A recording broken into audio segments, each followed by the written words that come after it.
আর ক্রোধের কারণে আমরা কি করে থাকি? প্রথম অবস্থায় যখন আমরা ঝগড়াঝাটি করে থাকি তখন একেবারে গরম হয়ে আমরা একজন আরেকজনকে রক্তপাত করি, রক্তাক্ত করে থাকি। যখন পরক্ষণ আমরা চিন্তা ভাবনা করে কাজটা হয়তো ভুল করেছি, ঠান্ডা মাথায় যখন আমরা চিন্তা ভাবনা করি, এগুলো কোথায় থেকে উৎপত্তি? রজগুণ থেকে উৎপত্তি। তাহলে কাম, ক্রোধ, লোভ, মোহ, মাধু, মাৎসর্য, এগুলো এই 6টি রিপু একমাত্র রজগুণ থেকে উৎপত্তি। সুধীমণ্ডলী একদম দামি কথা বলে যাচ্ছি। অনেক সময় শাস্ত্রকতা, ভাবাত্মকতা বলতে গেলে অনেকে শুনতে চায় না, নাকি? এখন তো ডিজিটাল যুগ, এই যুগের মধ্যে রং একটু ভালো গরম গরম গান বাজনা করলে সবাই একটু দেখতে পাই, শুনতে পাই, কিন্তু এই ভাবাত্মক কথা, ভাবাত্মক গান কয়জনে বা শুনতে চাই?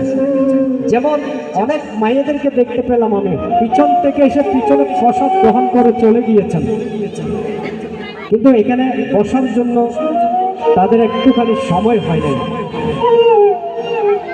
গীতা এই যে সময় হচ্ছে না, সময় কিন্তু চলে যাচ্ছে। কখন সময় দিবেন ভগবানের প্রতি? আপনি যদি এই সময় থাকতে যদি সময়ের কাজগুলো যদি কমপ্লিট করতে না পারেন, অসময়ে গিয়ে সে আনকমপ্লিট করা কাজগুলো কমপ্লিট করতে পারবেন না। তাই আপনাকে কমপ্লিট করার জন্য সাধু সঙ্গের মধ্যে থাকতে হবে, গীতা সঙ্গের মধ্যে থাকতে হবে, শ্রবণ করতে হবে। যা হোক, সেদিকে যাচ্ছে না।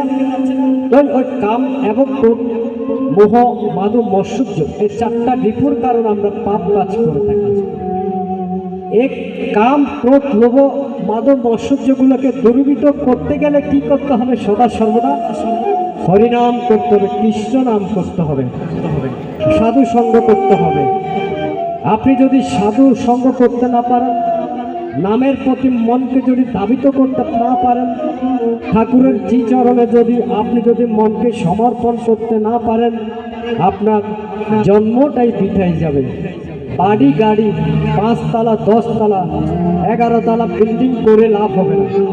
আপনার নামের প্রতি যদি আপনি আসক্তি রাখতে না পারেন, তাহলে জীবনটাই বৃথা যাবে। তাই তো ঠাকুর অনুকূল চন্দ্র কি বলেছেন?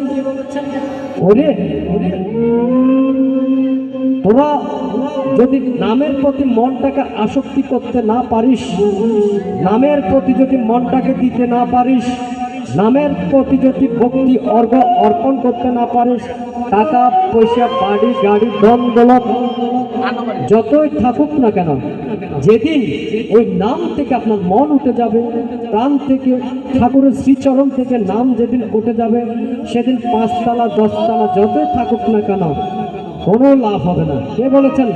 ঠাকুর অনুকূল চন্দ্র বলেছেন। সুধীমণ্ডলী, তাই এই কাম, ক্রোধ, লোভ, মোহ, এই মাধব, মাৎসর্য, এই রিপুগুলোকে কন্ট্রোল করার জন্য, বশীভূত করার জন্য সদা সর্বদা কিসের ভাবনায় ভাবিত হতে হবে?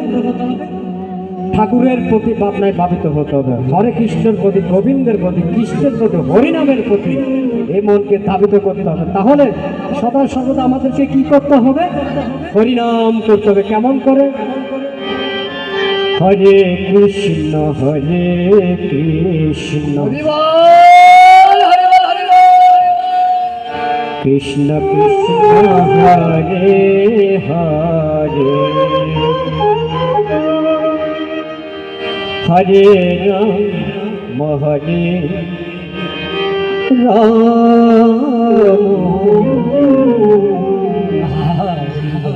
রাম রাম হরে হরে। ভাইয়েরা সবাই একসাথে আমরা হরিনাম করি। হরে কৃষ্ণ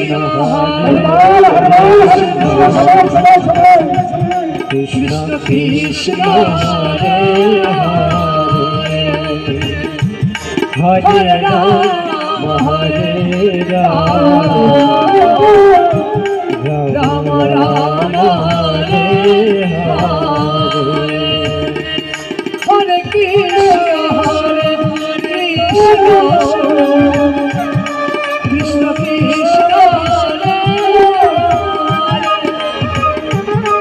হরে, হরে রাম রাম রাম হরে হরে হরে কৃষ্ণ হরে কৃষ্ণ কৃষ্ণ হরে হরে হরে রাম